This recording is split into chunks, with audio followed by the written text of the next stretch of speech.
પ્રથમ પ્રાર્થના કરીએ, પ્રભુના આમંત્રણ આપીએ. Thank you Jesus, hallelujah.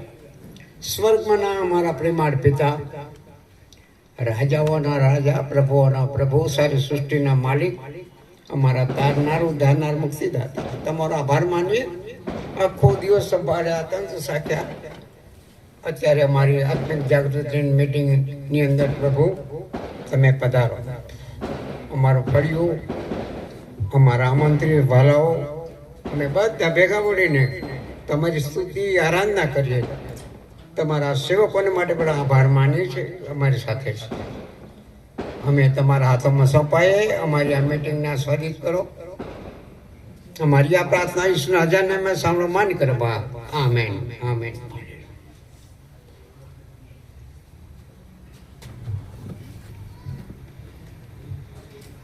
પવિત્ર શાસ્ત્રમાંથી ગીત શાસ્ત્ર 95મો અધ્યાય ને એમાંથી આપણે 3 થી 4 કલમ વાંચીશું. આવો આપણે યહોવાની આગળ ગાઈએ, આપણા તારણના ખડકની આગળ હર્ષનાદ કરીએ, આભા સ્તુતિ સાથે તેની હજુરમાં આવીએ અને ગીતોથી તેની આગળ હર્ષનાદ કરીએ. કેમ કે યહોવા મોટો દેવ છે, તે સર્વ દેવો પર મોટો રાજા છે. તેના હાથમાં પૃથ્વીના ઊંડાણ છે, પર્વતોના શિખરો પર તેના છે. આટલા સુધી પ્રભુનું વચન આશીર્વાદિત કરો. આમેન.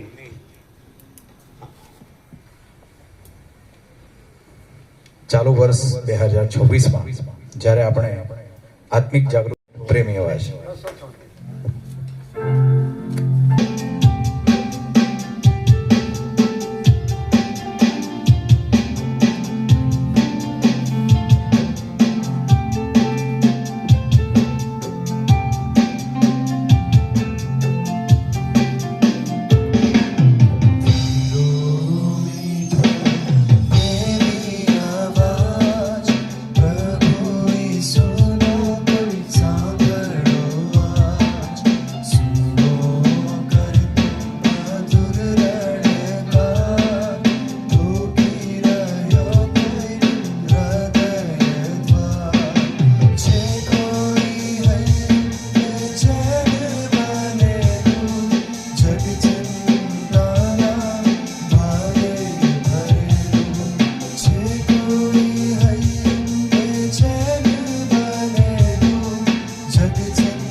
વાંચન માટે હું નમ્રતાબેનને વિનંતી કરીશ કે તેઓ આગળ આવશે અને બાઇબલ વાંચન કરશે. હિબ્રુઓને પત્ર 11મો અધ્યાય 1 થી 12 કલાક. મારા બાઇબલ પ્રમાણે પાન નંબર 222.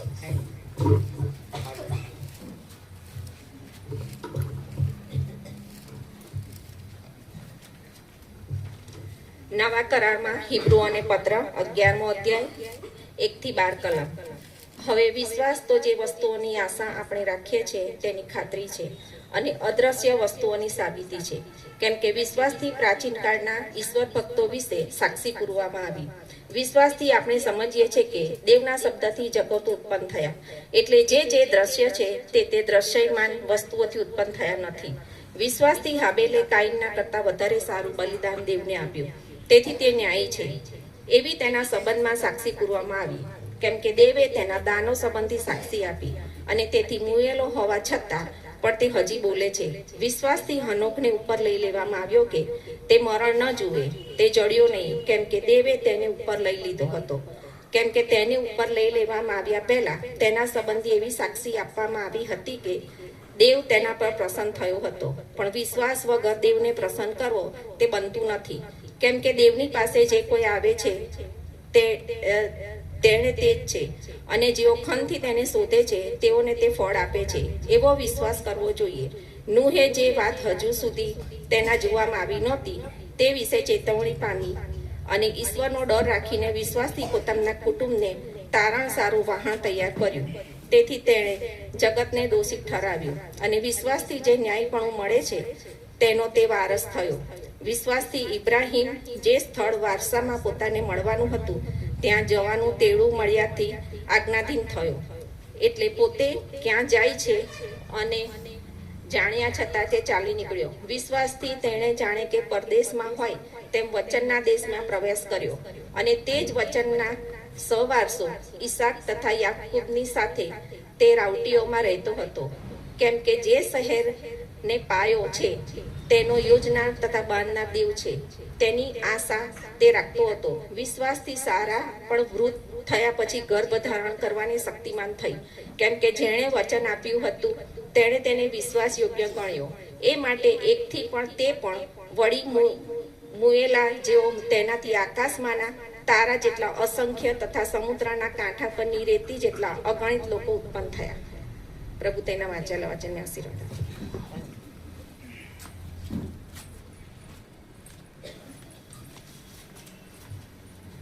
હવે વિશેષ પ્રાર્થનામાં આગળ જઈએ અને વડિયાના સ્મિતાબેન એમને વિનંતી કરીશ કે તેઓ આગળ આવશે ને પ્રાર્થના કરાવશે.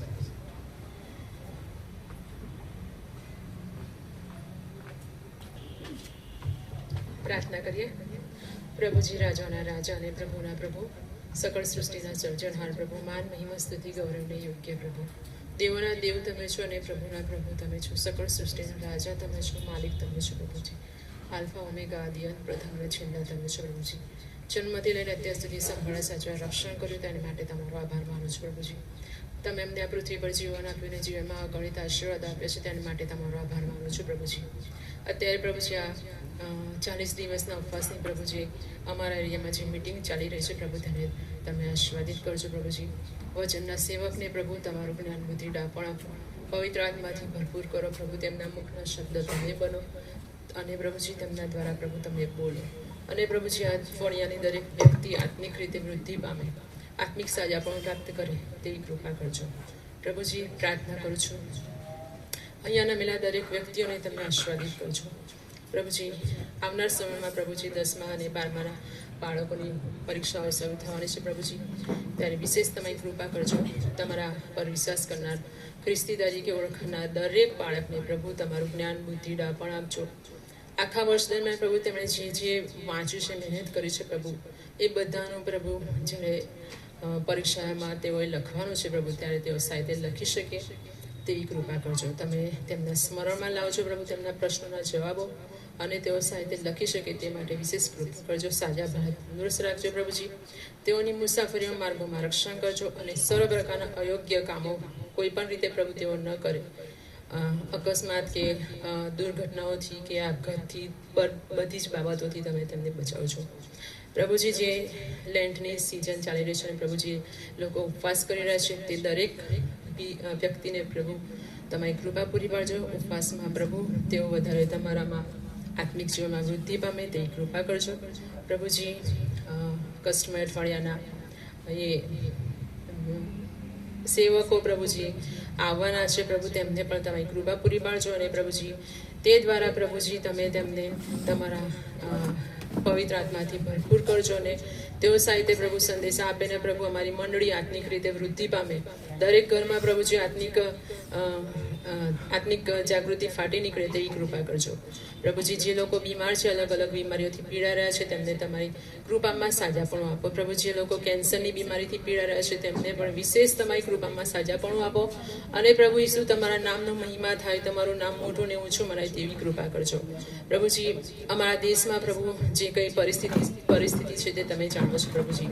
અમારા દેશને પણ તમે સાજો કરો અને દેશના લોકો પણ પ્રભુ તમને ઓળખે ને તમારું નામ ઊંચું ને મોટું મનાય. પ્રભુ ભારત દેશમાં પ્રભુ તમારું આત્મિક જ્ઞાન વૃદ્ધિ તેઓ પ્રાપ્ત કરે ને પ્રભુ તમારા વિશ્વાસમાં આવે તેવી કૃપા કરજો.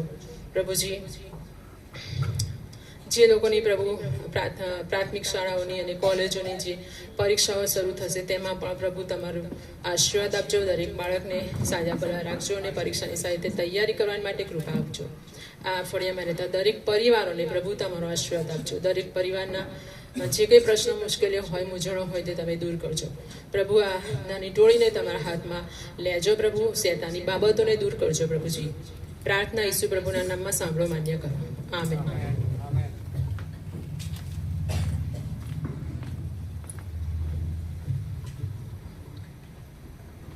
આપણી ભારતીય પરંપરા મુજબ તેઓને વિનંતી કે તેઓ સ્તુતિ આરાધનામાં દોરશે.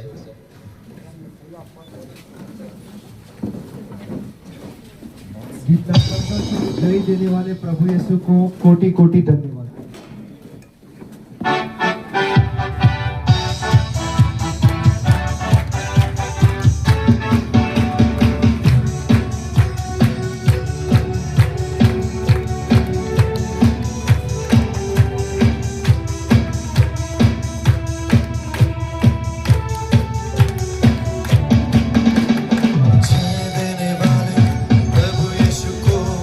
कोटि कोटि धन्यवाद.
के यीशु जिंदा है, वो आने वाला है।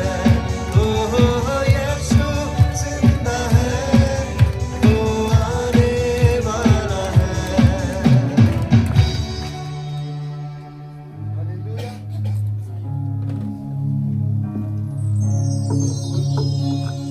Hallelujah, hallelujah. થોડી ક્ષણો આપણે આપણી આંખોને બંધ કરીએ. આજના દિવસને માટે આપણે પ્રભુનો આભાર માનીએ, પ્રભુ પાસે સહાય માંગીએ, કૃપા માંગીએ અને પ્રભુને કહીએ, પ્રભુને આપણા જીવનમાં આમંત્રણ આપીએ. કારણ કે આપણે જે જીવન જીવી રહ્યા છીએ તે ઘણું કઠિન છે, છતાંય આપણે તેમના લોક તરીકે તેમને આધીન રહીએ છીએ અને જ્યાં કંઈ અધૂરા માલુમ પડે છે ત્યાં પ્રભુ પાસે સહાય માંગે, કૃપા માંગે કે પ્રભુ આપણને ત્યાં પૂરા કરે, તેમના આત્માથી આપણને ભરે અને પવિત્ર આત્મા દેવ આપણા પર આચ્છાદન કરે એવું પ્રભુ પાસે માંગીએ અને આપણી આંખોને આપણે બંધ જ રાખીશું અને ગીતમાં જોડાઈશું. સહારા મુझको चाहिए.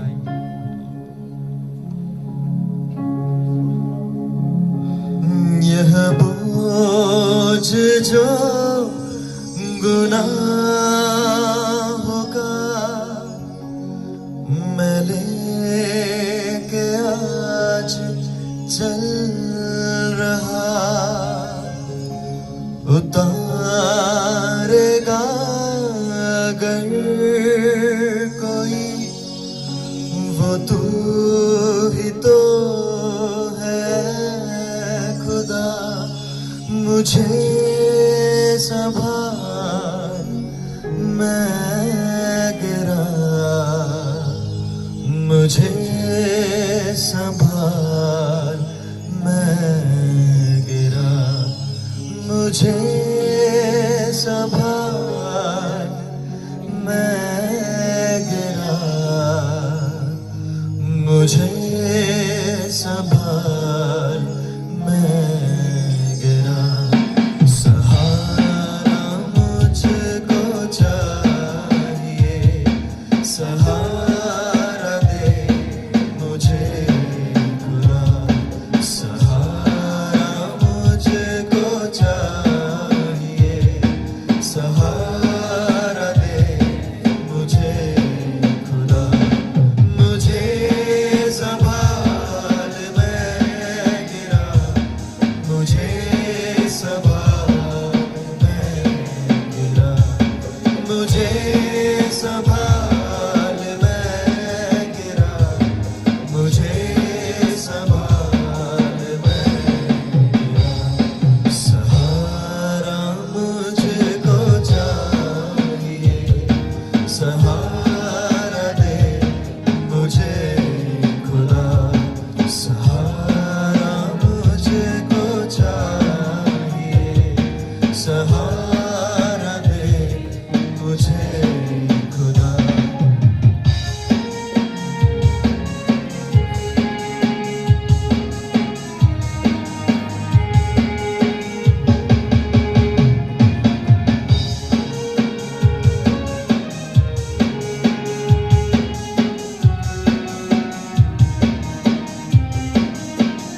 सहारा दे मुझे खुदा, सहारा दे मुझे खुदा, सहारा दे मुझे खुदा.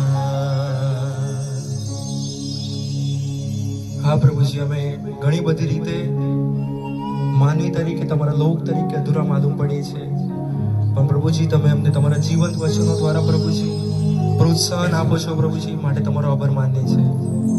અને હા પ્રભુજી, તમે અમને કદી ત્યજી દેતા નથી ને છોડી દેતા નથી, માટે અમે તમારો આભાર માનીએ છીએ. અને પ્રભુજી ફરી એકવાર પ્રભુજી અમારા જીવનોને અમે તમારી સમક્ષ લાવીએ છીએ પ્રભુજી. અને પ્રભુજી અમને તમારા વિશ્વાસમાં તમે અમને એટલા દ્રઢ કરો કે પ્રભુજી આ દુનિયામાં અમે આમ તેમ ક્યાંય ભટકાઈ ના જઈએ પ્રભુજી, એવું તમે થવા દો. અને પ્રભુજી આજનું વચન જે મારી મધ્ય આવનાર છે, તમારા સેવકનું મુખ બનો. આજે પ્રભુજી અમે કંઈક શીખીને જઈએ, કંઈક અમારા જીવનમાં ઉતારીને જઈએ, અને પ્રભુજી અમારા રોજિંદા જીવનમાં તે સંચરી એવું તમે થવા દો કે પ્રભુજી અમે કેવળ સાંભળીને ના જઈએ, પણ પ્રભુજી તે વચનને પાડીને જઈએ અને તમે પાડનારા લોક થઈએ, તમારા બાળકો તરીકે જીવીએ એવું તમે થવા દો. ફરી એકવાર સગડું તમારા હાથમાં સોંપતા અમારી પ્રાર્થના સાંભળીને માન્ય કરો બાપા. આમેન. જીવંત ઈશ્વરનો આભાર માનીએ છીએ કે એની કૃપામાં ફરીથી આજે સાંજે પ્રભુ ઈસુ ખ્રિસ્તમાં જીવંત આશા વિશે શિક્ષણ મેળવવાના માટે, વચન સાંભળવાના માટે પ્રભુ આપણને લઈ આવ્યા. અને આ કુવાવાડા ફળિયામાં કારભારી તરીકે સેવા આપતા આપણા વડીલ મુરબ્બી ડેનિયલ અંકલના સેવાઓની કદર કરીએ છીએ. અને આટલી લાંબી મોટી ઉંમર, તેમ છતાંય સારું તંદુરસ્તી સભર જીવન અને પ્રભુ પરનો વિશ્વાસ, આસ્થામાં ઈશ્વર અહીંયા સુધી અમને ચલાવી રહ્યા છે. અને આ ઉંમરે પણ આપણને શરમાવે એવી એ જે સેવા કરે છે, કદાચ એડવર્ડભાઈ એમને એન્ડ્રુભાઈ મદદ કરી રહ્યા છે, પણ તેમ છતાંય એમનો જે આત્મવિશ્વાસ છે બહુ મજબૂત છે. એના માટે આપણે આભાર માનીએ છીએ, કદર કરીએ છીએ. અને નાણાં સમિતિના પ્રમુખ શ્રી કાંતિભાઈ તરફથી આપણા વડીલ મુરબ્બી શ્રી ડેનિયલ કાકાની સેવાઓની કદર કરતા અત્યારે એમને નાની ભેટ આપીને એમનું સન્માન કરવામાં આવશે. વડીલ ઉભા થાવ, તમારું સન્માન કરે છે શ્રી કાંતિભાઈ નાણાં સમિતિ તરફથી. તમારી સેવાની કદર કરતા પેન આપીને તમારું સન્માન કરવામાં આવે છે.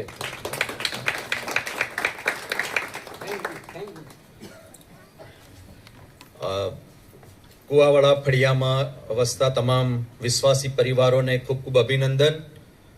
તમે તમારી આજીવિકામાંથી શ્રેષ્ઠમાં શ્રેષ્ઠ, ઉત્તમમાં ઉત્તમ દાનો ચર્ચની સેવાને માટે આપ આપીને જે ટેકો કરી રહ્યા છો એ ખરેખર પ્રશંસનીય છે.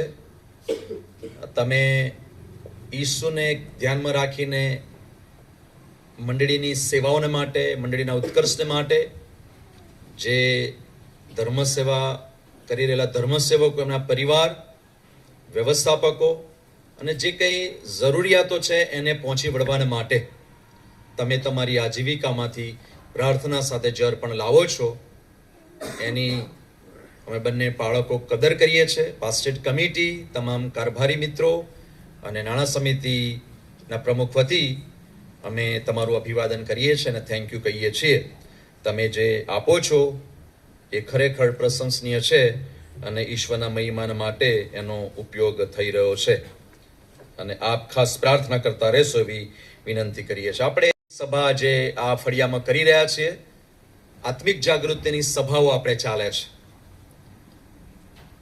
ઘણી બધી વાર આપણે જાણીએ છીએ કે 40 દિવસ અને લેન્ટ અને તપ ને આ બધું આપણે કહીએ છીએ, પણ આપણે આત્મિક જાગૃતિના મહિનામાં છીએ.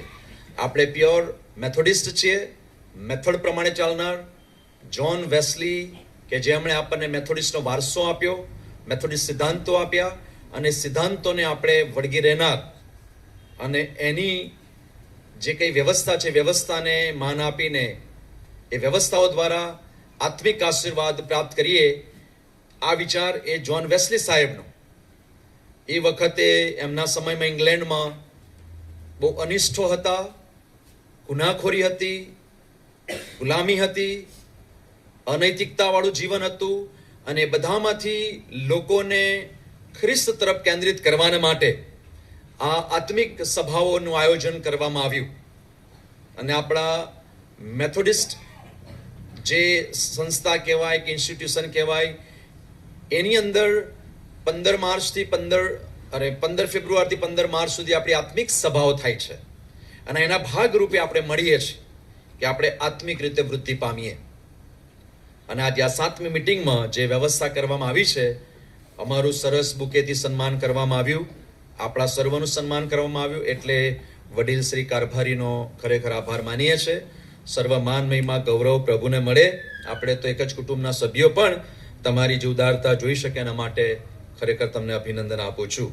આપણી જે મુદ્રાલેખ છે એ જીવંત આશા, અને ઈસુ ખ્રિસ્તમાં એ જીવંત આશા આપણી મજબૂત છે. ઓકે, પ્રભુ ઈસુ ખ્રિસ્ત મરણ પામ્યા, 3જા દિવસે ઉત્થાન પામ્યા, અને પછી શિષ્યોની વચમાં આવીને ઉભા રહ્યા. બધા શિષ્યો પ્રભુની પાસે ગયા, પણ થોમા દૂર ઉભો રહ્યો. અને થોમા કહે છે કે જ્યાં સુધી તારા વેમાં મારી આંગળી નહીં નાખું ત્યાં સુધી હું વિશ્વાસ નહીં કરું. અને જ્યારે એણે ઈસુએ કહ્યું કે તું આવ ને તપાસ કર, અને પાસે આવ્યો, ઈસુના ઘાની અંદર આંગળી મૂકી અને એણે વિશ્વાસ કર્યો. અને પ્રભુ ઈસુ ખ્રિસ્ત ત્યાં એક શબ્દ બોલ્યા, એક વાક્ય બોલ્યા કે જેણે જોયા વગર વિશ્વાસ કર્યો છે તેને ધન્ય છે. મેં ને તમે કદી ઈસુને જોયા નથી. સુવાર્તા આપણા પૂર્વજોની પાસે આવી, આપણા પૂર્વજો વિશ્વાસ કર્યો, એમણે ખ્રિસ્તને સ્વીકાર્યા, અને પછીની પેઢી ને એના પછીની પેઢી કદાચ આપણે હોઈએ, આપણને વારસામાં વિશ્વાસનો વારસો મળ્યો, ખ્રિસ્તનો વારસો મળ્યો, અને આપણે વિશ્વાસથી જીવનાર લોકો. પણ આજે અવિશ્વાસ જોવા વધારે મળે છે. હું ને તમે વિશ્વાસ જલ્દી કરતા નથી. કોઈ પણ વસ્તુ હોય કે કોઈ પણ વ્યક્તિ પર ભરોસો મૂકવાનો હોય તો આપણે જલ્દી ભરોસો કરતા નથી, કારણ કે માહોલ એવો છે, સિનારીઓ એવો છે, વાતાવરણ એવું છે, પબ્લિક અને લોકોના જીવનો એવા થઈ ગયા છે, એટલે વિશ્વાસ કરવો બહુ અઘરો છે. એટલે હું તમને આજે વિશ્વાસના સંદર્ભમાં, આપણી આશા જે મજબૂત છે પણ એ વિશ્વાસ પર આધારિત છે, એના સંદર્ભમાં હિબ્રુઓના પત્રમાંથી વાત કરવાનો છું. આજે સાંજે જ્યારે આપણે આ રીતે મળ્યા છે ત્યારે સેન્ટેનરી ચર્ચ આ વ્યવસ્થા કરે છે, અને વ્યવસ્થાના ભાગરૂપે આજે સાંજે આ રીતે સંગતમાં મળ્યા છે. અને જ્યારે અમારું સન્માન કર્યું ત્યારે અહીંયા ગાડી આપણા ચર્ચના પાળક રેવ ડેવિડ સાહેબ પણ ઉપસ્થિત છે, સિનિયર પાળક, રિટાયર્ડ પાળક અંબાલાલ સાહેબ પણ ઉપસ્થિત છે, પાળક પત્નીઓ ઉપસ્થિત છે, રેવરન કેરલ બેન પણ ઉપસ્થિત છે. અને બધાની હાજરીમાં આપણે વિશ્વાસ સંબંધી શીખવાના છે, જીવંત આશા વિશે શીખવાના છે, અને એમની હાજરીની આપણે નોંધ લઈએ છીએ. હિબ્રુઓનું પુસ્તક જે છે એ બોજ અને દબાણ હેઠળના સમુદાય માટે લખવામાં આવ્યું. લોકો બોજ નીચે દબાયેલા હતા, દબાણ નીચે હતા, અને એવા સમયે કહે છે કે આ પુસ્તક લખવામાં આવે છે. જે લોકો પોતાના વિશ્વાસમાંથી પીછેહટ કરી છે, મુશ્કેલીઓનો સામનો કરી રહ્યા છે, વિવિધ માન્યતાઓમાં ફસાઈ ગયા છે, લલચાઈ ગયા છે, ફસાઈ ગયા છે, એમના વિશ્વાસને મજબૂત કરવાના માટે આ પુસ્તક લખવામાં આવ્યું. અને જ્યારે વાંચતો હતો, સમજતો હતો, ત્યારે જે બાબતો મારી સામે આવી એ તમને આગળ જુઓ. મારી પર કે મારા, હું જે કહું છું ને એની પર વિશ્વાસ નહીં કરવાનો. તમારી પાસે બાઇબલ છે ને બધાની પાસે? હા કે ના? જોરથી બોલો. હા, બાઇબલ છે તો બાઇબલ ખુલ્લું રાખવાનું, બાઇબલમાં જે જે કલમ છે એનો અભ્યાસ કરવાનો, અને દેવના પવિત્ર આત્માની પાસે કૃપા માંગવાની કે પ્રભુ તમે મને સમજાવો. મેં મહેનત કરી છે, મેં પવિત્ર આત્માની દોરવણી માંગી છે, ઈશ્વરે જે કે મને આપ્યું છે તમારી આગળ મૂકીશ, પણ દેવનો આત્મા તમારી સાથે જે વ્યવહાર કરવા માંગે છે એને સમજવાનો પ્રયત્ન કરજો, જેથી કરીને તમે વિશ્વાસમાં નબળા ના પડો. વિશ્વાસ જે દેખાતું નથી એની ખાતરી. વિશ્વાસ એ ખ્રિસ્તી જીવનનો પાયો છે. વિશ્વાસના સંદર્ભમાં લુકની લખેલી સુવાર્તા 17મો અધ્યાય અને 5મી કલમમાં ઈસુએ કહ્યું કે જો તમે રાઈના દાણા જેટલો વિશ્વાસ કરશો, તો પ્રેરિતોને પ્રભુએ ઈસુએ કહ્યું કે જો તમે રાઈના દાણા જેટલો વિશ્વાસ કરશો અને આ ગુલ્લર ઝાડને કહેશો કે ઉખેડાઈને સમુદ્રમાં રોપાઈ જા, તો એ થશે. કેમ કે એ પ્રશ્ન કોણે પૂછ્યો હતો? પ્રેરિતોએ પૂછ્યો હતો. અમારો વિશ્વાસ વધાર. ખોલીને વાંચજો, તમારે વાંચવું હોય તો. એવું ના થાય કે સાહેબ ગપ્પા મારે છે, એટલા માટે મેં બાઇબલ કહ્યું. 17મો અને 5મી કલમમાં શિષ્યોએ કહ્યું કે પ્રભુ અમારો વિશ્વાસ વધાર, અને પ્રભુએ આ વાત કરી કે જો રાઈના દાણા જેટલો વિશ્વાસ રાખશો અને ગુલ્લર ઝાડને કહેશો કે ઉખેડાઈને સમુદ્રમાં રોપાઈ જા, તો એ થશે. વિશ્વાસ એટલે તમે જે આશા રાખો છો એની ખાતરી, જે દેખાતી નથી પણ આપણે વિશ્વાસ કરીએ છીએ. શિષ્યો ઈસુ પર વિશ્વાસ કર્યો. થોમા કહે છે કે હું તારા વેમ મારી આંગળી નાખીશ એટલે વિશ્વાસ કરીશ. 1 અધ્યાય અને 3જી કલમમાં એ જે વાત લખવામાં આવી છે, વિશ્વાસથી આપણે સમજીએ છીએ. પ્રભુના વચનો જે આપણને દ્રષ્ટિથી નહીં પણ વિશ્વાસથી જીવવા માટે પ્રોત્સાહિત કરે છે. ઘણી બધી વાર આપણે દ્રષ્ટિથી નિહાળીએ છીએ અને અમુક વસ્તુ ખરું માની લઈએ છીએ, કદાચ એ સાચું નાય પણ હોય, પણ આપણે દ્રષ્ટિથી નહીં પણ વિશ્વાસથી, વિશ્વાસ કરીને આગળ ચાલીએ. બાઇબલમાં લખ્યું છે પ્રમાણે ઇબ્રાહીમને સારાની જેમ સાચી શ્રદ્ધા અને આજ્ઞા પાલનમાં અને મુશ્કેલીઓ સહન કરી અને પ્રભુમાં મળતું શાશ્વત જીવન, પ્રભુમાં મળતી આશામાં એમણે પોતાના જીવનને તૈયાર કર્યું. વિશ્વાસ એ આંધળી છલાંગ નથી, પરંતુ આત્મિક દ્રષ્ટિથી સમજવા માટે મને ને તમને મદદરૂપ થાય છે. આપણે જે સમાજમાં જીવીએ છીએ, જે લોકાલિટીમાં જીવીએ છીએ, જે સિનારીઓમાં હું ને તમે જીવીએ છીએ, આપણી આસપાસ જે કંઈ પરિસ્થિતિઓ સર્જાય છે, એમાં હું ને તમે ઘણીવાર કોઈકના પર ભરોસો કરવામાં બહુ સમજદારી વાપરીએ છીએ, બહુ વિચાર કરીને એની પર ભરોસો મૂકીએ છીએ. જલ્દી આપણે વિશ્વાસ કરતા નથી, કારણ કે આપણે જે પરિસ્થિતિઓથી વાકેફ છે એટલે આપણો અંતરનો આત્મા ડંકે છે કે ભાઈ જોઈને વિશ્વાસ કરજે. અને એટલા માટે વિશ્વાસ એક ક્રિયા છે. 4 થી 8 કલમની અંદર તમે વાંચશો તો એની અંદર ક્રિયા લખવામાં આવી છે. હાબેલ, હનોક અને નૂહ ફક્ત વિશ્વાસ કરતા નહોતા, તેઓએ કાર્ય કર્યું. વિશ્વાસથી આજ્ઞા પાલન કર્યું. ભલે દુનિયાને જે કહેવું હોય કે, જેને અમારા વિશે જે સમજણ બાંધવી હોય બાંધે, પણ તેમણે ઈસુના શબ્દો પર, ઈસુના વચનો પર વિશ્વાસ રાખ્યો. અને વિશ્વાસ એ સહન શક્તિ છે. ઈસુ જે યહોવાદેવ જે બોલ્યા, યહોવાદેવે જે કંઈ કહ્યું, એમણે સાંભળ્યું ને એને પાળ્યું, એને સ્વીકાર્યું, વિશ્વાસ કર્યો. અને વિશ્વાસ કે છે સહન શક્તિ છે. 9 થી 12 કલમની અંદર તમે વાંચો તો એ સહન શક્તિ વિશે લખવામાં આવ્યું છે. ઇબ્રાહીમ એક પરદેશી વ્યક્તિ, જીવનકાળ દરમિયાન વિશ્વાસથી પ્રભુના સમયો પર ભરોસો રાખ્યો અને ચાલ્યો અને જીવ્યો. ઇબ્રાહીમે કદી ઈશ્વરને જોયા નહોતા. એમણે વિશ્વાસ રાખ્યો કે ભાઈ આકાશ, પૃથ્વી, આ સર્વસ્વ જે કંઈ છે એનો બનાવનાર કોઈક છે. એમણે વિશ્વાસ કર્યો. એમના પૂર્વજો એ તો અન્ય દેવોની પૂજા અને આરાધના કરનાર, પણ એમણે કોઈક રીતે આ જે સૃષ્ટિ મંડળ જોયું અને સર્વસ્વ જોઈને એમણે એવી મનની અંદર વિશ્વાસ બાંધ્યો કે આ કોઈક છે, પરાક્રમી, વૈભવી, આ બધું બનાવનાર કોઈક છે, સર્જનહાર. અને વિશ્વાસ કરીને એ આગળ ચાલ્યા. બાઇબલ લખે છે કે જે ઇબ્રાહીમ એક પરદેશી વ્યક્તિ, જીવનકાળ દરમિયાન વિશ્વાસથી પ્રભુના સમયો પર ભરોસો રાખ્યો. એમને કોઈ એધાણ કે કોઈ દૈવી વ્યક્તિ આવીને કોઈ વાત નથી કરી, પણ એ ચાલતા હતા. અને એમના પિતાને દફનાવ્યા પછી 12મા અધ્યાયની અંદર ઈશ્વરનો કોલ થાય છે કે ઇબ્રાહીમ, હું તને જે દેશ બતાવું, જે સ્થળ બતાવું, જે જગ્યા બતાવું, ત્યાં તારે જવાનું છે, તારા સ્વજનો, તારું સર્વસ્વ છોડીને. અને હી ઓબે, એ આધીન થયો. એને કોઈ દલીલ ના કરી, કોઈ કચકચ ના કરી. અમારા ધર્મ સેવામાં એવું થાય છે.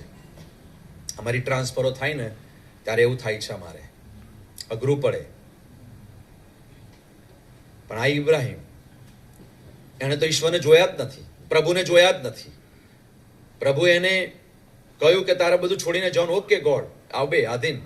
અને ઈશ્વર એને જબરજસ્ત આશીર્વાદ આપ્યો પ્રભુએ કે તને જે આશીર્વાદ આપે તેને આશીર્વાદ આપીશ, તને જે શાપ આપે એને શાપ આપીશ, અને તારામાં પૃથ્વીના સર્વ કુટુંબો આશીર્વાદિત થશે. ઈશ્વર આવા વ્યક્તિઓને શોધે છે. આવા વ્યક્તિઓ દ્વારા પ્રભુ એનું મિશન પૂરું કરવા માંગે છે. વિશ્વાસ એટલે તમે અને હું જેની આશા રાખીએ છીએ તેની ખાતરી રાખવી. વિશ્વાસ એ આંધળો છે, આપણે કરવાનો. પ્રભુ પરની શ્રદ્ધા અને પ્રભુ પરનો વિશ્વાસ જ આપણને તારશે. કારણ કે મારીને તમારી પાસે તો લેખિતમાં મેન્યુસ્ક્રિપ્ટ છે. પ્રભુના વચનો મારીને તમારી પાસે લખાણ રૂપે આવ્યા છે, અને આપણે વાંચીએ છીએ એટલે વિશ્વાસ કરીએ છીએ. આ ઇસ્રાયેલી પ્રજાની પાસે એવું નહોતું કશું. એ તો સેવકો બોલ્યા, એમને સ્વીકારવાનું, એને ફોલો કરવાનું. સેવકોને પણ ઈશ્વર કે ને એમણે ફોલો કરવાનું. અને એટલા માટે 11મો અધ્યાય, આજે 11મો અધ્યાય આપણે કાઢ્યો વાંચો, એમાં 24 વખત વિશ્વાસ શબ્દ લખવામાં આવે છે. ઘેર જઈને શાંતિથી વાંચજો. 24 વખત વિશ્વાસ શબ્દ આવે છે. અને હિબ્રુઓના પત્રમાં પહેલા અધ્યાયથી છેક અંત સુધી તમે વાંચશો તો એમાં 31 વખત વિશ્વાસ શબ્દ જોવા મળે છે. હિબ્રુ 10મો અધ્યાય 38મી કલમમાં લખવામાં આવ્યું છે તે પ્રમાણે મારો ન્યાયી સેવક વિશ્વાસથી જીવશે. જો તે પાછો હટે તો તેનામાં મારા જીવને આનંદ થશે નહીં. હું ને તમે જો પ્રભુના બાળકો કેવડાવીએ છીએ, ખ્રિસ્તી કેવડાવીએ છીએ, ખ્રિસ્તના લોક તરીકે જીવીએ છીએ, તો બાઇબલ કહે છે પ્રમાણે મારો ન્યાયી સેવક વિશ્વાસથી જીવશે, અને જો તે પાછો હટે તો તેનામાં મારા જીવને આનંદ થશે નહીં. હું ને તમે જો વિશ્વાસની વાત કરીએ છીએ પણ મારા ને તમારા જીવનમાં ખ્રિસ્ત નથી, મારા ને તમારા સ્વાર્થ માટે, મારી ને તમારી જરૂરિયાત પૂરતી જો ખ્રિસ્તના પર વિશ્વાસ રાખીને ચાલીએ છીએ તો પ્રભુને આનંદ થતો નથી. આપણે ભલે ખુશ થઈએ, હું પ્રભુનો છું, હું તો જબરજસ્ત દાનો આપું છું, હું ચર્ચમાં જાઉં છું, હું આ કરું છું, ફલાણું છું, વગેરે વગેરે. બાઇબલ કહે છે મારો ન્યાયી સેવક વિશ્વાસથી જીવશે. પણ જો કોઈક જગ્યાએ હું ને તમે વિશ્વાસમાં નબળા પડ્યા, પાછા હટ્યા, તો પ્રભુને આનંદ થતો નથી. અને એટલા માટે હબાકુક 2 અધ્યાય 4th કલમ એવું કહે છે, જુઓ તેનું મન ગર્ભિત થયું છે, તેની અંદર સરળતા નથી, પણ ન્યાયી પોતાના વિશ્વાસથી જીવશે. ન્યાયી પોતાના વિશ્વાસથી જીવશે. મારા અને તમારા જીવનનો આધાર વિશ્વાસ પર છે. ખ્રિસ્ત તો છે જ, પણ એ વિશ્વાસ હું ને તમે કરીએ છીએ કે પ્રભુ ઈસુ ખ્રિસ્ત મારા માટે મરણ પામ્યા, એ દફનાયા, 3જા દિવસે ઉત્થાન પામ્યા, એ સ્વર્ગમાં ચડી ગયા, એ મારી પાસે જીવંત આશા છે. પાઉલે કદી ઈસુને જોયા નહોતા. શિષ્યો તો ઈસુની સાથે રહ્યા, એમની સેવાથી એ વાકેફ છે. 3.5 વર્ષ સુધી શિષ્યો એમની સાથે ચાલ્યા, એમના ચમત્કારો જોયા, એમણે જે કંઈ કર્યું બધું જ એમણે શિષ્યોએ જોયું છે. મરી પણ ગયા, વધસ્તંભે જડવામાં આવ્યા, કબરમાં મૂકવામાં આવ્યા, 3જા દિવસે ઉઠ્યા, અને થોમા કહે છે કે હું તો વેણમાં નાખીશ તે આજુ. આ બધું જોયું. પાઉલે તો જોયું નહોતું, પણ પાઉલે વિશ્વાસ કર્યો, અને વિશ્વાસ કર્યા પછી એનું જીવન બદલાયું. જે દુઃખો, તકલીફો જે આવશે બધું સ્વીકારવા તૈયાર, અને સ્વીકાર્યું. હું ને તમે પણ એવા જ છીએ. આપણે કદી જોયા નથી, પણ આપણે વિશ્વાસ કરીએ છીએ. જીવન એ મુશ્કેલીઓ તો ભરપૂર જાય. એવું નથી કે ખ્રિસ્તને સ્વીકારી ત્યારે મુશ્કેલી ના આવે, તકલીફ ના આવે, પછી જ વધારે શરૂ થાય. અને એટલા માટે ખાતરી હોવી જોઈએ. આપણને ખાતરી હોવી જોઈએ. વિશ્વાસ એ તમારા અને મારા જીવનનો પાયો છે. પાયો જેટલો મજબૂત હશે તેટલો જ મજબૂત મારો ને તમારો વિશ્વાસ, જે મારીને તમારી આશાને જીવંત રાખે છે. મારીને તમારી પાસે ખાતરી હોવી જોઈએ. ભલે જે થવું એ થાય, જેને જે કહેવું એ કહે, પણ હું મારા વિશ્વાસમાં જીવીશ. ભલે ને તકલીફો આવે. અને એવું નથી સાહેબ, એ વિશ્વાસમાં વિશ્વાસ જીવન જીવતા જીવતા મરણ પણ આવી જશે. કારણ કે શોર્ટ પીરિયડ છે, થોડું સમય જીવન છે, મરણ આવી જાય. પણ મારો ને તમારો વિશ્વાસ મજબૂત હશે તો બાઇબલ લખે છે પ્રમાણે તમારી ને મારી આશા જીવન છે. એ વિશ્વાસ થકી જે તમારી આશાને કચડી નાખતા અટકાવે છે. જ્યારે તમારી સામે પરીક્ષણો આવે છે ત્યારે તમારો વિશ્વાસ જેટલો મજબૂત હશે તેટલી જ તમારી આશા અને તમારું જીવન મજબૂત થશે. આપણા પર હુમલા થશે, આપણે વિશ્વાસની કસોટીના. આપણે જેટલા પ્રભુમાં ભરોસો રાખીને, શ્રદ્ધા રાખીને જેટલું આગળ વધીશું એટલી તકલીફોનો સામનો મારે ને તમારે પ્રશ્નોનો કરવો પડશે. પણ મારી ને તમારી આશા ઈસુ પર છે, એ વિશ્વાસ મજબૂત છે, તો મને ને તમને જીવંત આશામાં વધારે મજબૂત કરે છે. એક તો ખાતરી, બીજી બાબત આશા, આત્મવિશ્વાસ અને ખાતરી સાથે રાહ જોવી.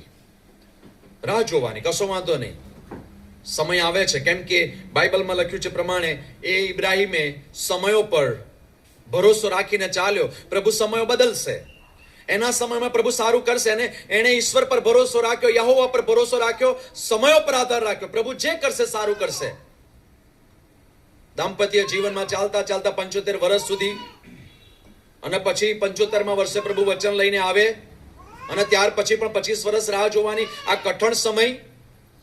અને 100 વર્ષે દીકરો આપે ને પછી 10 વર્ષનો થાય ને પ્રભુ કહે કે હવે ચાલો અર્પણ કર. અને આજકાલમાં તમે આગળ વાંચશો ને તો એ ઇબ્રાહિમને વિશ્વાસ હતો માટે એણે પોતાના દીકરાને અર્પણ કર્યો. જો તમે વાંચો, અહીંયા લખ્યું જ છે, 16મી કલમમાં વાંચો, જે હવે તેઓ વધારે સારા દેશની એટલે સ્વર્ગીય દેશની ઈચ્છા રાખે છે, માટે તેઓનો દેવ કહેતા શરમાતો નથી. વિશ્વાસથી 17મી કલમ, વિશ્વાસથી ઇબ્રાહિમે જ્યારે તેની કસોટી થઈ ત્યારે ઈસાકનું બલિદાન આપ્યું. એટલે જેને વચનો આપવામાં આવ્યા હતા ને જેને કહેવામાં આવ્યું હતું કે ઈસાકથી તારો વંશ ગણાશે, કેમ કે 19મી કલમ બહુ જબરજસ્ત, કેમ કે મોયેલાને પણ ઉઠાડવાને દેવ સમર્થ છે. Hallelujah, amen. આ વિશ્વાસ એ ઇબ્રાહિમનો હતો, જેણે ઈશ્વરને જોયા નથી પણ વિશ્વાસ કરીને ચાલી નીકળ્યો. સમયો પર ભરોસો રાખ્યો, પ્રભુ જે કરશે સારું કરશે. કે છે તારાથી વંશ ઉત્પન્ન કરીશ. પ્રભુ તું વંશ ઉત્પન્ન કરવાની વાતો કરે છે અને હવે બાજુ બલિદાન કરવાની વાતો કરે, ક્યાં જઈને ઉભો રહેશે? એને કોઈ શંકા લાવ્યો નહીં, કોઈ અવિશ્વાસ ઉભો કર્યો નહીં. એ ગોડ, હી ઇઝ ગોડ. તું પ્રભુ છે, તું કરશે, તું બધું સર્વસમર્થ છે, હું સ્વીકારું છું, તું જે કંઈ કરીશ તે બધું સારું જ કરીશ. કોઈ શંકા નહીં, કોઈ અવિશ્વાસ નહીં. પણ અંદર અંદર કોઈ જગ્યાએ વિશ્વાસ હતો. તો આ જૂના કરારમાં થયેલી બાબતો અહીંયા લખવામાં આવી છે. એટલે કે 19મી કલમ, કેમ કે મોયેલાને પણ ઉઠાડવાને દેવ સમર્થ છે એવું તે માનતો હતો, અને પુનરુત્થાનના દ્રષ્ટાંત પ્રમાણે તેને પાછો મળ્યો પણ ખરો. એને મૂકી દીધો. પ્રભુ એના વિશ્વાસની કસોટીમાં ભાર ઉતાર્યો. કે છે કે બસ હવે એને જીવતો પાછો મળ્યો. ઈસુ જીવતો પાછો ઉઠ્યો મરણમાંથી. આ કોન્સેપ્ટ છે. તમે જુઓ ક્યાં ગાડી જૂના કરાની વાત નવા કરાની સાથે ઈસુના ચિત્રમાં પરિપૂર્ણ થાય છે. અને એટલા માટે આપણો આત્મવિશ્વાસ મજબૂત હોવો જોઈએ. મને આશા છે આ શબ્દોનો અર્થ આત્મવિશ્વાસ અને ખાતરી સાથે કોઈ વસ્તુની રાહ જોવી એવો થાય છે. આપણે કોઈક રાહ જોઈ રહ્યા છે. આપણી આશા એટલે આપણે કંઈક રાહ જોઈ રહ્યા છે, કશું થશે, કંઈક સારું થશે. આશા રાખો, ધીરજ રાખો, વિશ્વાસ રાખો, સારું થશે. અને બાઇબલ કહે છે ઈસાયા 5મો અધ્યાયની 3જી કલમમાં, હે યહોવા, સવારમાં તું મારી પ્રાર્થનાઓ સાંભળશે, સવારમાં તે સિદ્ધ કરીને ઉત્તરને માટે હું તાકી રહીશ. મને વિશ્વાસ છે મારી પ્રાર્થના સાંભળવામાં આવશે. હે યહોવા, સવારમાં હું તારી પ્રાર્થના કરીશ, તું સાંભળશે અને સિદ્ધ કરીને ઉત્તર આપશે. એના માટે હું તાકી રહીશ. પ્રભુ પ્રાર્થનાઓ સાંભળે છે. આપણી આશાને પ્રભુ પરિણામે છે, ફળવંત કરે છે. અને એ આશામાં હું ને તમે જીવી રહ્યા છે, જીવંત આશામાં જીવી રહ્યા છે. વિશ્વાસ મજબૂત હોવો જોઈએ. આપણે આશા પાકી હોવી જોઈએ કે આ મળશે જ. એના માટે રાહ જોવી પડશે, ધીરજ રાખવી, કારણ કે કસોટી થાય. પ્રભુ ઇબ્રાહિમ દ્વારા સંતાનો આપવા માંગતા હતા, આખા વિશ્વને આશીર્વાદ, તારામાં પૃથ્વીના સર્વ કુટુંબો આશીર્વાદ. એને ધીરજ રાખી, હિંમત રાખી, વિશ્વાસથી ચાલ્યો, આશા રાખીને પ્રભુએ સફળ કર્યું. એટલા માટે વિશ્વાસ એ ખ્રિસ્તી તરીકે તમે જે આશા રાખો છો એની ખાતરી છે. વિશ્વાસી તરીકે આપણે જે કંઈ આશા રાખીએ છીએ એની ખાતરી છે. એટલા માટે વિશ્વાસ એટલે જ દેખાતું નથી તેની ખાતરી કરાવી આપે છે. વિશ્વાસ એટલે જે દેખાતું નથી એની ખાતરી કરી આપે છે. એટલે પુરાવો અને ખાતરી, ચોકસાઈ તથા ખરી કરાવી આપે છે. હિબ્રુઓનો 6ઠ્ઠો અધ્યાય 16મી કલમ એવું લખ્યું છે કે માણસો પોતાના કરતા જેવો શ્રેષ્ઠ હોય તેના સમ ખાય છે. ને આપણામાં હજુ પણ આ ટેવ ગઈ નથી. આપણે સમ ખાઈએ છીએ. કોઈ મોટો હોય તેના માથા પર હાથ મૂકે, ના મારા દાદાના સમ, મારા ફલાણાના સમ, ઢીકણાના સમ. આપણે એવું કરીએ છીએ. જોઈ બાઇબલ લખે છે 6ઠ્ઠો અધ્યાય 16મી કલમ, માણસો પોતાના કરતા જેવો શ્રેષ્ઠ હોય તેના સમ ખાય છે અને સોગંદથી તેઓની સર્વ તકરારોનો અંત આવે છે. પેલો વિશ્વાસ કરના ભાઈ આ એના પપ્પાના સમ ખાઈને એટલે બધું સાચું જ હોય. વિશ્વાસ આપણને એવી વાસ્તવિકતા ખાતરી કરાવે છે જે આપણે જોતા નથી. શ્રદ્ધા એ વર્તમાન અને ભવિષ્યની વાસ્તવિકતાનો ઉલ્લેખ કરે છે જે તમે અને હું જોઈ શકતા નથી. વિશ્વાસ એ પાયો છે જે તમારી આશાઓને મજબૂત બનાવે છે, અને વિશ્વાસ એ તમારા હૃદયમાં એવી વાસ્તવિકતાઓ પ્રત્યે ઊંડી ખાતરી કરી આપે છે જે જોઈ શકતા નથી. બાઇબલમાં લખે છે પ્રમાણે વિશ્વાસ એ છે કે જેના માટે જૂના કરારના વિશ્વાસોની પ્રશંસા કરવામાં આવી. જૂનો કરાર એ વિશ્વાસોની પ્રશંસા કરે છે. બાઇબલમાં લખ્યું છે પ્રમાણે હિબ્રુ 11 બીજી કલમમાં શું લખ્યું જુઓ, કેમ કે વિશ્વાસથી પ્રાચીન કાળના ઈશ્વર ભક્તો વિશે સાક્ષી પૂરવામાં આવી. બાઇબલમાં સાક્ષી સુવર્ણ અક્ષરે લખવામાં આવ્યું છે. જો હું ને તમે સરળ સાદું પ્રભુમાં જીવન જીવીએ, પ્રભુએ સંપત્તિ આપી છે એનો ઉપયોગ કરવાનો, ઉપભોગ કરવાનો, ખુશીથી કરવાનો પ્રભુએ આપ્યું છે તો, પણ એવી રીતે કરવાનો કોઈકના આપણાથી ઠોકર ના વાગવી જોઈએ. કારણ કે આપણી ગેરહયાતીમય, ગેરહાજરીમય એ લોકો આપણને યાદ કરવા જોઈએ કે ના ભાઈ એનું વ્યક્તિત્વ ખરેખર સરસ હતું, ઈશ્વર એને ઘણું આપ્યું હતું, પણ એનું જીવન નમ્રતા ભરેલું, બીજાઓને માટે અનુકંપા વાળું અને પ્રભુમાં જીવનાર વ્યક્તિ હતો. બાઇબલ સુવર્ણ અક્ષરે લખે છે કેમ કે વિશ્વાસથી પ્રાચીન કાળના ઈશ્વર ભક્તો વિશે સાક્ષી પૂરવામાં આવી. એ લોકો એવું જીવનો જીવ્યા, એવા વિશ્વાસ મજબૂત, ખ્રિસ્ત પરનો વિશ્વાસ, મોટી આશાઓ. અને એટલા માટે પ્રાચીન કાળના જે લોકો છે, જૂના કરારના વિશ્વાસના પૂર્વજો, હિબ્રુનો લેખક 11મા અધ્યાયમાં તમે આપણે વાંચીએ છીએ પહેલી કલમમાં વિશ્વાસ વિશે. 4થો અને 6થો અધ્યાય ઘેર જઈને શાંતિથી વાંચજો, અને 10મો અધ્યાય પણ તમે શાંતિથી વાંચજો, અને પછી 12મો અને 13મો અધ્યાય એ વિશ્વાસના સુરવીરોની વાત લખવામાં આવી છે કે જે જૂના કરારની અંદર જે ગજબના સુરવીરો થઈ ગયા, જેમણે પ્રભુને જોયા નથી પણ વાચા બાંધી પ્રભુને એના પર વિશ્વાસ કર્યો અને એ વિશ્વાસની આશામાં જીવ્યા, અને એના લીધે ઇસ્રાયેલી પ્રજા પ્રભુમાં જીવવાની પૂરેપૂરી કોશિશ કરી. વિશ્વાસથી હું ને તમે સમજી શકીએ છીએ, માનીએ છીએ, સ્વીકારીએ છીએ. અને એટલે 4થી કલમમાં લખ્યું છે કે વિશ્વાસથી આપણે સમજીએ છીએ દેવના શબ્દથી જગત ઉત્પન્ન થયા. ઈશ્વર બોલ્યા, શબ્દ બોલ્યા અને સર્વ કાંઈ ઉત્પન્ન થયું. પણ માણસને પ્રભુએ પોતાના હાથોએ બનાવ્યા, ઘડ્યા, રચ્યા અને સર્જન કરીને એનામાં જીવનનો શ્વાસ ફૂક્યો. 4 થી 8 કલમ મેં શરૂઆતમાં કહી, વિશ્વાસથી કાર્ય થાય છે. હાબેલના બલિદાનની વાત ત્યાં લખવામાં આવી છે. વિશ્વાસથી શ્રેષ્ઠ એ બલિદાન હાબેલ કરી શક્યા. કાઈનના કરતા પણ ઉત્તમ શ્રેષ્ઠમાં શ્રેષ્ઠ એમણે બલિદાન કર્યું. આજે ચર્ચની અંદર તમે જુઓ તો ઘણા લોકો એવી નોટો નાખે છે કે ચાલતી નથી. આપણે પ્રભુને શું અર્પણ કરી શકીએ? પ્રભુ તો દાનો નથી માંગતો, પણ આપણી સ્વેચ્છાથી આપણે આપીએ છીએ તોય કંચવાઈને આપીએ છીએ. હાબેલે શ્રેષ્ઠ બલિદાન કર્યું. કાઈન થોડું લઈ ગયો તો ના પાસ થયો, ના સ્વીકાર્યું, અને એનું પરિણામ તમે જાણો છો. અને તેથી તે ન્યાયી છે એવી એના સંબંધમાં સાક્ષી પૂરવામાં આવી. કોના સંબંધમાં? હાબેલના સંબંધમાં સાક્ષી પૂરવામાં. વિશ્વાસથી હાબેલ કાઈનના કરતા વધારે સારું બલિદાન દેવને આપ્યું, તેથી તે ન્યાયી છે એવી તેના સંબંધમાં સાક્ષી પૂરવામાં આવી. બાઇબલમાં સુવર્ણ અક્ષર લખવામાં આવ્યું છે. આપણી સાક્ષી કોણ પૂરે? આપણે તેવી અપેક્ષા રાખીએ છીએ કે અમારા વિશે કોઈક સારું બોલે. તો આપણા વિશે કોઈક સારું બોલે તો એના માટેનું જીવન આપણે તૈયાર કરવું પડે. આપણે એવું વ્યક્તિત્વ કેળવવું પડે. કારણ કે બધા લોકો જોતા હોય, બરાબર, અમે ધર્મગુરુઓ છે તો અમારું ઓબ્ઝર્વેશન બહુ થાય. બાળકોની લાઈફસ્ટાઈલ, બાળકોનું બોલવું ચાલવું, એમનું વર્તન, એમનું વ્યવહાર, એમની પુલપીટ પરની સેવા, અને પછીનું જીવન, અને પછી લોકો મૂલવે છે. તો આપણું પણ એવું થાય ને. આપણે આ કુવાવાળા ફળિયામાં રહીએ છીએ, તમને બધા ઓળખે, અને આપણે કઈ સ્ટ્રગલ કરીએ છીએ ખબર? જ્યારે આપણા બાળકોની વાત આવે ત્યારે બહુ સ્ટ્રગલ કરવી પડે. સાહેબને જઈને કે સાહેબ જરા અમારી સાક્ષી સારી આપજો ને. ફળિયામાં આપણને બીક લાગે છે, પેલા બે કુટુંબવાળા અમારી સાક્ષી નહીં સારી આપે.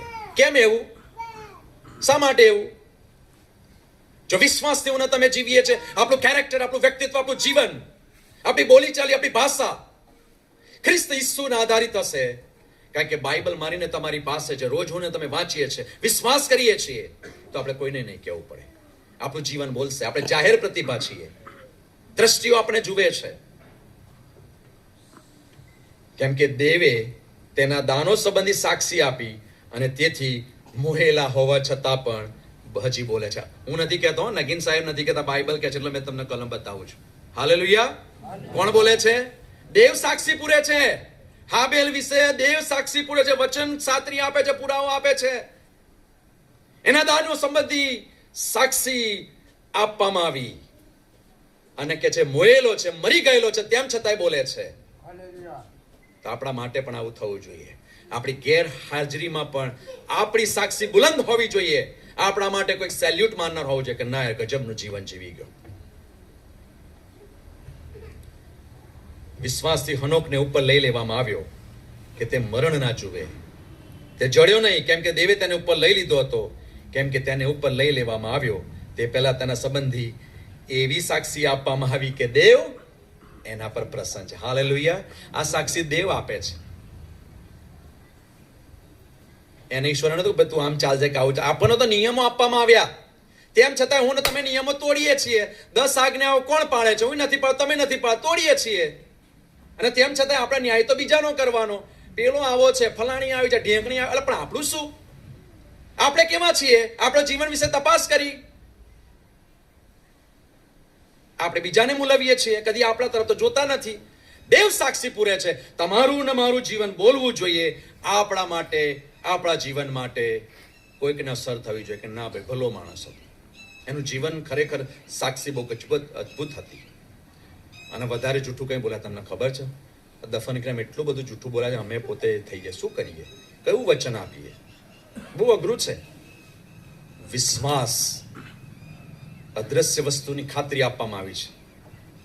આશા જીવંત છે અને એટલા માટે પ્રભુએ સાક્ષી પૂરી. દેવ એના પર પ્રસન્ન હતો. એણે પોતે મનથી દેવને જોયા નથી. ઈશ્વરે બધું સર્જન કર્યું, બધું બનાવ્યું, પણ એની કૃતિ પર, એના બનાવેલા કૃતિઓ પર એ લોકોએ વિશ્વાસ કર્યો કે કોઈક દેવ છે, કોઈક જગ્યાએ છે, અને એ વિશ્વાસ સુધી આ બધું બનાવ્યું છે.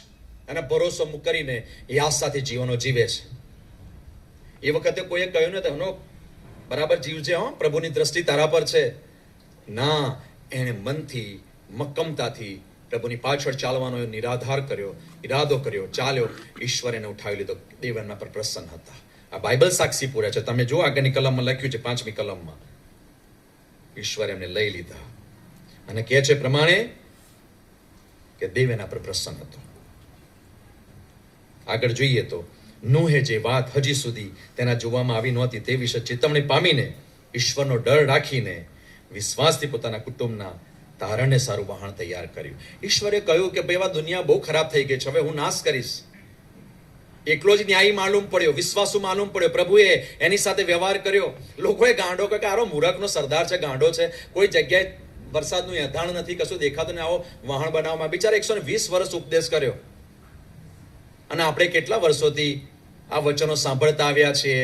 આત્મિક જાગૃતિની સભાઓ, રિવાઇવલ મીટિંગ, અને કેટલું જાત જાતનું, તો હજુ ઠેરના ઠેર નહીં, કોઈ સુધારો નહીં. આ બધા બોલ્યા કરે સેવકો, આવામાં શું, હમણાં જીવન મળ્યું છે, અમે જીવીશું. એણે બાઇબલ સ્પષ્ટ લખે. તમે જો આ વિશ્વાસીઓના ઉદાહરણો જબરજસ્ત લખવામાં કે મને ને તમારી વિશ્વાસ મજબૂત થાય. કહે છે કે નૂહે જે વાત હજુ સુધી તેના જોવામાં આવી નહોતી તે વિશે ચેતવણી પામી. પ્રભુએ કહ્યું હું નાશ કરવાનો છું, આ બધા જ મરવાના છે, ઉપદેશ કર બચી જાય, ચેતવણી આપ અને વહાણ બના. લોકોએ મૂર્ખો આ ગાંડો થયો છે, કાં શું કરવા માંડ્યું છે આણે? પણ વિશ્વાસ કર્યો.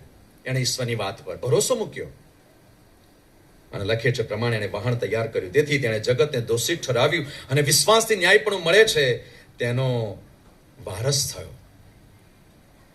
એનો તે વારસ થયો.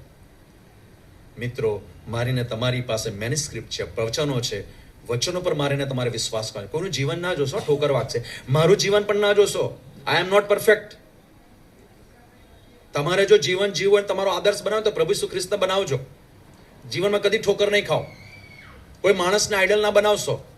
કદી કોઈ માણસને તમારા જીવનનો એ ના બનાવી દેતા. પ્રભુ ઈસુ ખ્રિસ્ત તમારો આદર્શ બનાવજો, જેથી કરીને તમે વિશ્વાસમાં વધારે વૃદ્ધિ પામી શકો. અને છેલ્લી બાબત ઇબ્રાહિમ વિશે લખવામાં આવ્યું છે તે વિશ્વાસથી ઇબ્રાહિમ જે સ્થળ વારસામાં પોતાને મળવાનું હતું ત્યાં જવાનું તેડું મળ્યા, ત્યાં આજ્ઞાધીન થયો. હે ને? વિશ્વાસથી એને પ્રભુએ કહ્યું, ચલ, હું જે સ્થળ, જે જગ્યા, જે દેશ બતાવું ત્યાં ચાલ, તારું બધું મૂકીને મારી પાછળ આવ. ઓકે ગોડ, તું કે છું આવ. ચાલ, ચાલી નીકળ્યો. બાઇબલ લખે છે પ્રમાણે આજ્ઞાધીન થયો.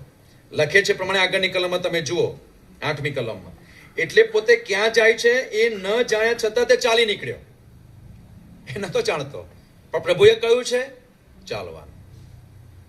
ઘણીવાર અમે કોઈકને લઈ જાય ને સાથે, ચલો ને આપણે કઈ જવાનું છે, કહો તો ખરા, કેટલા સમય પાછા આવીશું. એટલે ભાઈ અમે કોઈ તમને એવી જગ્યા નહીં લઈ જવાના, કામ છે એટલે લઈ જઈએ છીએ, અમારે થોડી જરૂર હતી તમારા વ્હીકલની. એ ચાલી નીકળ્યો, વિશ્વાસથી ચાલી નીકળ્યો. એટલે પોતે ક્યાં જાય છે એની ન જાણ્યા છતાંય તે ચાલી નીકળ્યો.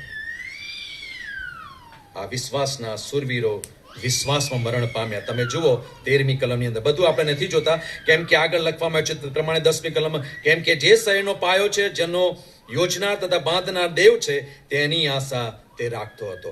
એની પાસે વિશ્વાસ હતો, ખાતરી હતી કે જે ઈશ્વર તેડે છે એ સર્વસમર્થ છે, સર્વોપરી છે, આ બધાનો માલિક છે. હું પણ એનું સર્જન છું અને એના અધિપત્ય નીચે હું આશીર્વાદિત છું. એને આજ્ઞા પાડી. બાઇબલ લખે છે પ્રમાણે કે છે કે જે શહેરનો પાયો છે, જેનો યોજનાર તથા બાંધનાર દેવ છે, એની આશા તે રાખતો હતો કે જે તેડે છે ને એ સર્વસમર્થ છે અને હું એનામાં આશીર્વાદિત છું. એ વિશ્વાસથી ચાલી નીકળ્યો. અને એટલે 13મી કલમ કે છે, એ સગડા વિશ્વાસમાં મરણ પામ્યા, તેમને વચનના ફળ મળ્યા નહીં, પણ તેમને વેગળેથી જોઈને તેમનું અભિવાદન કર્યું. આ વિશ્વાસની મુસાફરી છે. વિશ્વાસથી આશાની મુસાફરી કરી રહ્યા છે, જીવંત આશામાં વધી રહ્યા છે. એમાં મરણ પણ આવી જાય, પણ યાદ રાખજો, એ જે કમાયા છે ને એ ત્યાં આશીર્વાદરૂપ થશે. બાઇબલ લખે છે પ્રમાણે પૃથ્વી પર હું ને તમે પરદેશી છીએ, પ્રવાસી છીએ, પણ મિત્રો યાદ રાખીએ, વિશ્વાસ વગર દેવને પ્રસન્ન કરવો એ બનતું નથી. એ ત્યાં ગાડી કલમ લખ્યું છે પણ 6ઠ્ઠી કલમમાં. પણ વિશ્વાસ વગર દેવને પ્રસન્ન કરવો એ બનતું નથી. કેમ કે દેવની પાસે જે કોઈ આવે તેને તે છે, અને જેઓ ખનથી તેને શોધે છે તેઓને તે ફળ આપે છે. એવો વિશ્વાસ કરવો જોઈએ. જ્યારે હું ને તમે દેવની પાસે જઈએ છીએ, હું જે છું તે પ્રભુ સ્વીકારે છે. હું નકામો હોઉં, પાપી હોઉં, ગમે તેવા મેં પાપો કર્યા હોય, હી વિલ એક્સેપ્ટ યુ. મને ને તમને પ્રભુ સ્વીકારે છે. એ જાણે છે કે આ પાત્ર નબળું છે, દુનિયા પર જીવે છે, ઘણા બધા પરીક્ષણો, પ્રલોભનો, પરિબળોમાં એ નબળું પાત્ર છે, પણ પ્રભુ સ્વીકારે છે. અને બાઇબલ કહે છે પ્રમાણે કે જેઓ તેને ખનથી શોધે છે તેઓને ફળ આપે છે. એવો વિશ્વાસ કરવો જોઈએ. અને આપણે વિશ્વાસની મુસાફરીમાં છીએ, નિર્ગત ના થઈ જઈએ. આપણી આશા અમર છે ખ્રિસ્ત ઈસુમાં. બાઇબલના સુરવીરો કે જેઓ એ પરિસ્થિતિમાંથી પસાર થતા, એમના વિશ્વાસમાં અડગ રહ્યા, એમની આશામાં મજબૂત રહ્યા, અને એમના ઉદાહરણો, એમના આદર્શો આજે મને ને તમને આપણા વિશ્વાસને મજબૂત અને સ્થિર કરે છે. પ્રભુ આ દિવસો દરમિયાન મને ને તમને વધારે વધસ્તંભ પાસે લઈ જાય, ખ્રિસ્ત ઈસુનો અનુભવ કરાવે, જેથી કરીને થોડા સમયો બાકી છે, જીવન ખૂબ ટૂંકું છે, ત્યારે હું ને તમે ખ્રિસ્તની આધીનતાને સ્વીકારીને એ સ્વર્ગીય રાજ્યના વારસદારો બનવાને માટે આપણા જીવનને તૈયાર કરે. પ્રભુ વચન દ્વારા મને ને તમને ખૂબ ઉત્તેજન આપો. God bless you.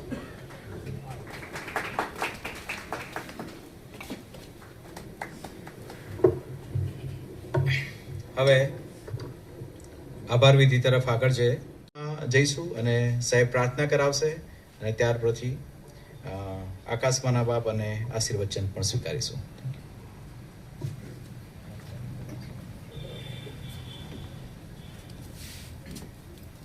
પ્રાર્થના કરીએ, ત્યારબાદ હું આકાશમાંના બાપે પ્રાર્થના બોલીશું. રેવરન્ડ અંબાલાલ સાહેબ છેલ્લો આશીર્વચન ઉચ્ચારશે.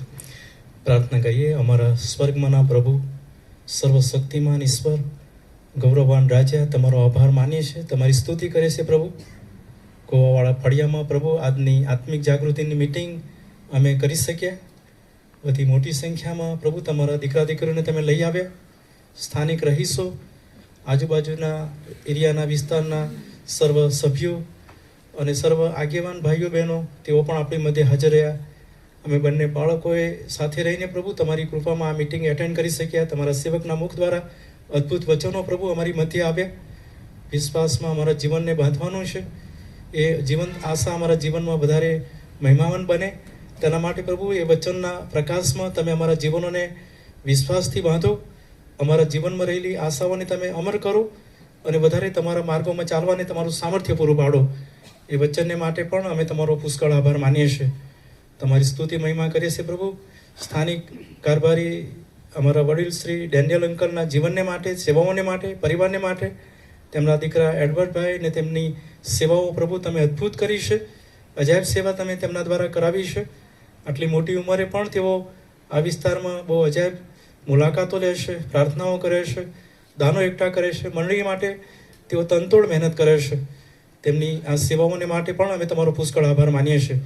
અને આજની આ સુંદર વ્યવસ્થા તેમના દ્વારા કરવામાં આવી, સ્થાનિક ફળિયાના રહીશો દ્વારા કરવામાં આવી, એ બધાને માટે પ્રભુ અમે તમારો પુષ્કળ આભાર માનીએ છીએ. આજે પ્રભુ જ્યારે અમે અમારા ઘરોમાં પાછા જઈશું ત્યારે પ્રભુ તમારા એ વચનના પ્રકાશમાં અમે વિચાર કરીએ કે અમારા જીવનમાં જે વિશ્વાસ છે તે વિશ્વાસમાં અમે કેવી રીતે આગળ વધ્યા છીએ. અને એ વિશ્વાસ જેમ તમારા સેવકો, સંતો, ભક્તો બાઇબલમાં જે રીતે વધ્યા અને તેમના જીવનોને તમે જે આશીર્વાદો આપ્યા, અને એવો આશીર્વાદ પ્રભુ અમારે મેળવવાનો છે. અને વિશ્વાસમાં અમારા જીવનોને તમે તૈયાર કરો તેવી વિનંતી પણ અમે કરીએ છીએ. અમારા આ ફળિયામાં જો કોઈ માંદું છે, બીમાર છે, મુશ્કેલીમાં છે, તકલીફમાં છે, પ્રભુ તમે તેમને સાજાપણું આપો. પાછલા દિવસમાં ડેનિયલ અંકલ બીમાર હતા, અત્યારે પણ તેમના શરીરમાં નબળાઈઓ છે. તમે તેમની તંદુરસ્તી બનો, તેમની સંભાળ તમે લો. બીજા પણ જેઓ આ વિસ્તારમાં બીમાર હતા, તેમના જીવનને માટે અમે સાજાપણું માંગતા હતા, પ્રભુ તમે સાજાપણું આપ્યું છે. આભાર માનીએ છીએ પ્રભુ. આ વિસ્તારના દરેક પરિવારને તમે આશીર્વાદ આપ્યો છે. અમે તમારો પુષ્કળ આભાર માનીએ છીએ. અમારી આ મિટિંગો આવનાર દિવસોમાં પણ આગળ વધશે અને મિટિંગોમાં પ્રભુ તમારી હાજરી છે. પ્રભુ પવિત્ર આત્માદેવ આજે પણ તમે અમારી સાથે હાજર છો. ત્રિએક ઈશ્વર તમારી કૃપા અમે પામ્યા છીએ, તમારો આશીર્વાદ અમે મેળવ્યો છે. એ વિશ્વાસ, એ આશા અને ખાતરી સાથે અમે સૌ તમારા હાથોમાં સોંપાઈએ છીએ. અમારી આ પ્રાર્થના અમારા મુક્તિદાતા પ્રભુ ઈસુમાં તમે સાંભળો અને માન્ય કરો. આમીન. ઓ આકાશમાં અમારા બાપ, તમારું નામ પવિત્ર મનાવો, તમારું રાજ્ય આવો, જેમ આકાશમાં તેમ પૃથ્વી પર તમારી ઈચ્છા પૂરી થાઓ. દિવસને અમારી રોટલી આજ અમને આપો, જેમ અમે મારા ઋણને માફ કર્યા છે માફ કરો. અમને પરીક્ષણમાં ન લાવો, ઊંડાઈથી અમારો છૂટકો કરો, કેમ કે રાજ્ય તથા પરાક્રમ તથા મહિમા સર્વકાળ સુધી તમારા છે. આમીન. અને હવે આપણા તારનાર પ્રભુ ઈસુ ખ્રિસ્તની કૃપા, ઈશ્વર પિતાનો પ્રેમ અને પવિત્ર આત્માની સંગત આવેલા તમામની સાથે, બાળક સાહેબો અને આવેલા આમંત્રિત મહેમાનો સર્વની સાથે હમણાં ને સર્વકાળ સુધી હોય. આમીન.